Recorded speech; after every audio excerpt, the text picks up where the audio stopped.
warahmatullahi wabarakatuh. Waalaikumsalam warahmatullahi wabarakatuh. Selamat pagi Bapak Ibu semua. Izinkan saya menyampaikan hasil best practice saya, praktik baik saya selama mengikuti pelatihan pembelajaran mendalam ini. Perkenalkan, nama saya Sartika Putri. Saya dari SD 128 Haur Pancu yang bertempat di Kecamatan Coblong dengan MPSN 2024-5587.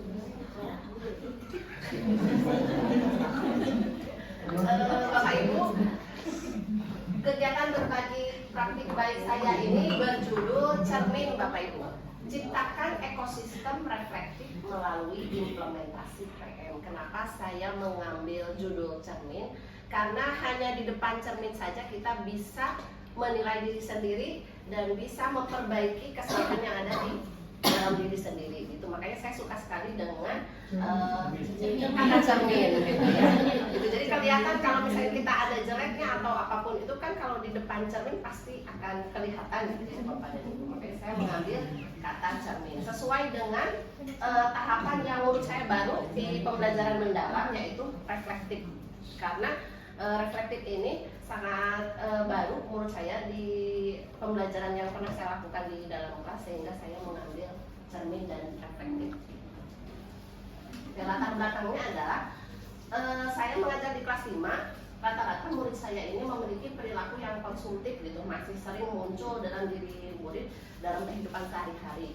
Lalu saya pun memerlukan inovasi pembelajaran agar murid mampu berpikir kritis dan reflektif tadi yang sesuai dengan pembelajaran mendalam. Lalu banyak guru di satuan pendidikan saya itu berupaya menghadirkan pembelajaran yang bermakna, menggembirakan dan kontekstual. Terlihat dari semangat ibu-ibu guru dan bapak gurunya yang ingin menghadirkan kegembiraan dan kemaknaan di setiap pembelajaran. Lalu guru juga senang berkolaborasi antara sejawat dalam mengimplementasikan pembelajaran mendalam. Nah, tujuan dari best practice ini adalah saya ingin membuat pembelajaran menerapkan pembelajaran mendalam pada mata pelajaran IPA kelas 5 tentang materi jenis-jenis kegiatan ekonomi. Lalu juga melalui kegiatan diseminasi pendekatan pembelajaran mendalam dan observasi kegiatan pembelajaran mendalam kepada rekan sejawat, kami semua, saya dan rekan guru itu mampu melakukan inovasi pembelajaran agar murid mampu berpikir kritis dan reflektif seperti yang tadi saya sudah jelaskan di latar belakang, menghadirkan pembelajaran yang bermakna, menggembirakan dan kontekstual, lalu berkolaborasi antara rekan sejawat dalam mengimplementasikan pembelajaran mendalam. Ini adalah langkah pelaksanaan praktik baik yang saya lakukan dan rekan-rekan saya lakukan. Yang pertama, saya sendiri itu mengimplementasikan pendekatan pembelajaran mendalam dulu di dalam kelas. Yang saya lakukan di OJT 1 itu tentang IPAS, dan yang kedua di OJT kedua itu saya melakukan implementasi mata pelajaran matematika. Lalu diseminasi pendekatan pembelajaran mendalam dan observasi pembelajaran mendalam. Nah, di sini ada 3 tahapan langkah praktik baik yang saya lakukan. Jadi saya mengimplementasikan dulu, lalu disupervisi oleh IPKS. Hasil supervisi tersebut saya diseminasikan kepada rekan sejawat. Lalu setelah itu saya mengobservasi pembelajaran rekan sejawat.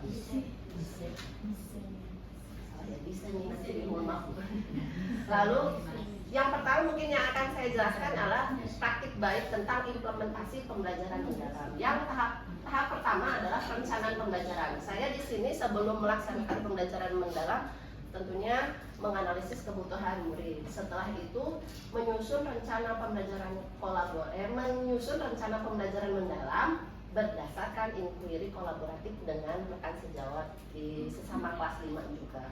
Lalu mengintegrasikan nilai karakter yang tadi sebagai latar belakang best practice saya, bijak dalam konsumsi, terus pemanfaatan media digital, lalu kolaborasi dengan mitra pembelajaran seperti penjual kantin sekolah.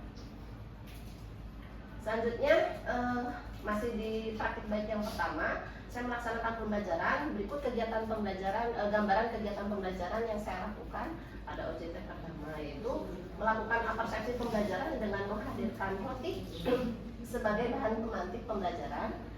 Lalu murid-murid mengamati video berita tentang anak SD yang top up game sampai 800.000 tapi tidak bilang ke orang tuanya. Nah, itu untuk menumbuhkan kesadaran konsumtif ya di antara siswa SD. Lalu mengamati gambar alur padi menjadi nasi untuk mendiskusikan tentang kegiatan produksi, distribusi, dan konsumsi. Lalu ada role playing, cerita pendek, perilaku konsumtif. Jadi anak dibagi menjadi beberapa kelompok, lalu setiap kelompok mendapatkan cerita pendek dan itu di role playingkan, di bermain peran dari cerita tersebut.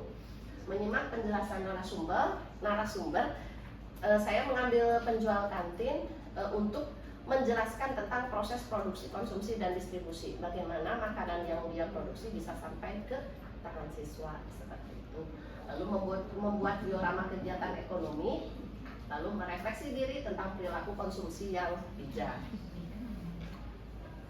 Nah, ini mungkin sedikit video waktu OJT pertama, proses pembelajarannya. Bisa di-play ya, supaya lebih cepat.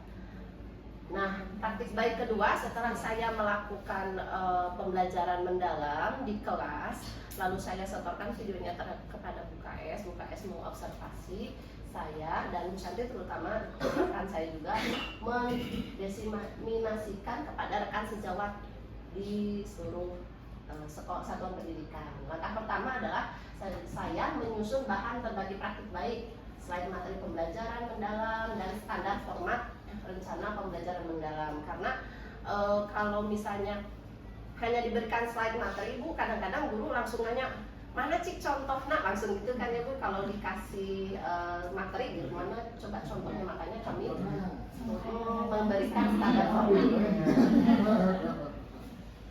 Lalu yang kedua, melaksanakan kegiatan berbagi praktik baik sebanyak 4 kali melalui komunitas belajar yang ada di sekolah, yaitu Kopi Seguha, Bu. Jadi informasi, di sekolah saya ada kombel yang sudah berjalan kurang lebih 1 tahun, berjudul Kopi Seguha, artinya adalah komunitas pintas kumpulan guru haur panju. Jadi ketika acara kombel berjalan dan di dalamnya ada kegiatan berbagi praktik baik, itu akan dilaksanakan setiap awal-awal tuh 1 bulan sekali, Bu. Nah, kesini-sini jadi 2 bulan sekali, dan di setiap bulan tersebut bisa diisi oleh guru-guru ya, bergiliran lah gitu, bukan hanya saya, bukan hanya Bu Santi, tapi semuanya gitu, jadi giliran. Nah, di situ kami oleh kepala sekolah difasilitasi untuk memberikan praktik baik mengenai pembelajaran mendalam melalui kombel Kopi Seguha tersebut sebanyak 4 kali berturut-turut. Jadi 2 kali kami memberikan materi, 2 kali kami memberikan bimbingan kepada guru-guru untuk membuat rencana pembelajaran mendalam. Lalu yang ketiga adalah mendampingi rekan sejawat dalam penyusunan rencana pembelajaran mendalam. Nah, ini mungkin kegiatan kombel Kopi Seguha-nya. Di sini saya memberikan penjelasan kepada guru mengenai pembelajaran mendalam, lalu bagaimana proses penyusunan rencana pembelajaran mendalam, dan ini jadwalnya Ibu 4 kali pertemuan, jadi 1, 2, 3, 4, 5, 6, 2-nya untuk guru bebas menyusun sendiri. Nah, setelah itu barulah Ibu kepala sekolah mensupervisi guru-gurunya gitu. Nah, yang ketiga, saya diberikan tugas juga oleh Ibu KS untuk mengobservasi pembelajaran mendalam kepada rekan sejawat. Nah, ini pengalaman yang sungguh sangat berharga menurut saya, Bapak dan Ibu, karena saya bukan hanya memberikan bukan hanya memberikan refleksi gitu ya, refleksi kepada rekan-rekan saya sendiri, tapi saya belajar dari mereka. Ternyata teman-teman saya di sekolah banyak yang lebih hebat gitu dalam merancang pembelajaran mendalam gitu. Mereka sampai kepikiran dengan media pembelajaran yang dihadirkan, dengan kemitraan yang dihadirkan, itu sangat membuat saya senang gitu, menambah pengalaman dari saya gitu ya. Nah, di sini kegiatan supervisi akademiknya itu berupa observasi pembelajaran mendalam yang dilakukan oleh rekan guru menggunakan instrumen observasi berbasis pembelajaran mendalam dan memberikan umpan balik konstruktif dan reflektif gitu. Jadi setelah melakukan observasi, kami pun berdiskusi lah sedikit kecil, ada hal-hal yang kita refleksikan dan bisa memberikan umpan balik yang konstruktif dan reflektif. Nah ini dokumentasi ketika saya melakukan observasi pembelajaran di kelas gitu ya. Ada sekitar 8 guru yang sudah saya observasi dan sisanya 2 lagi belum gitu karena belum. Nah ini sangat seru Bu, karena saya jadi bisa ternyata bisa pakai ini ya, belajar ini kan bisa pakai ini gitu, jadi sangat menambah pengalaman gitu bagi saya. Ini Bu, nah ini jadwalnya. Ini jadwal supervisi akademik semester ganjil, jadi saya harusnya 10 kelas, pusat 10 kelas dan UKS 10 kelas. Hasil dan dampaknya, nah mungkin hasil dan dampaknya muncul kesadaran murid untuk melakukan konsumsi sesuai kebutuhan. Ini berkaitan sama praktik baik 1 yang sudah saya lakukan, yaitu tentang tadi ya Bu ya, perilaku konsumtif. Lalu terjadinya peningkatan antusiasme belajar dan kerjasama kelompok ketika kita menerapkan pembelajaran mendalam di kelas. Lalu praktik yang saya dan Bu Santi dan guru-guru yang lainnya itu bisa menjadi contoh pembelajaran mendalam kontekstual di kelas, di sekolah normal. Lalu guru lain pun mulai menerapkan prinsip menyenangkan, bermakna dan berkesadaran dalam pembelajaran mendalam. Lalu terciptanya budaya reflektif dan kolaboratif antar guru. Jadi alhamdulillah sesama guru tuh jadi lebih reflektif gitu Bu. Jadi kalau misalnya memberikan masukan jadi nggak banyak tersinggungan gitu. Oh berarti kita saya salah nih, dikasih tahu kayak gini nih harusnya, jadi enak lah gitu. Pokoknya kolaboratif banget. Terus guru mampu melihat kekuatan dan area pengembangan dalam praktik mengajar. Ini ada faktor pendukung dan hambatannya Bapak dan Ibu. Faktor pendukungnya, guru mampu menciptakan suasana pembelajaran yang menggembirakan dan reflektif. Kepala sekolah di sekolah saya itu memberikan ruang inovasi bagi guru dalam melaksanakan pembelajaran mendalam. Terus memberikan kesempatan tentunya bagi saya untuk melakukan kegiatan berbagi praktik baik dalam forum ombel.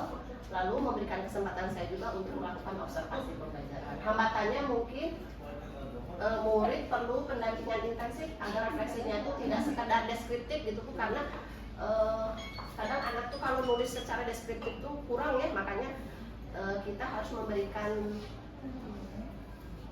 refleksi yang bersifat analitis gitu ya Bu ya.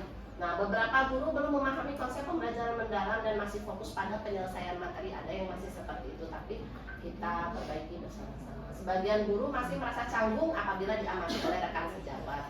Namun hal tersebut bisa juga diatasi seiring berjalannya waktu. Mungkin ini kesimpulannya dari praktik baik yang saya lakukan. Pembelajaran mendalam ini memerlukan perencanaan yang matang, Bapak dan Ibu, refleksi dan kolaborasi antar teman sejawat. Karena untuk menciptakan pembelajaran mendalam itu kan tadi yang seperti sudah saya lakukan, rekan-rekan yang lain lakukan adalah ada kemitraan dan lain sebagainya, dan itu memerlukan kolaborasi. Diseminasi dan supervisi antar rekan sejawat menjadi kunci keberlanjutannya praktik baik. Nah, ini juga sangat penting. Lalu hasilnya tidak hanya peningkatan hasil belajar, tetapi juga transformasi cara berpikir peserta didik dan guru. Nah ini yang penting, seperti yang sudah kita pelajari di awal-awal, pola pikir bertumbuh.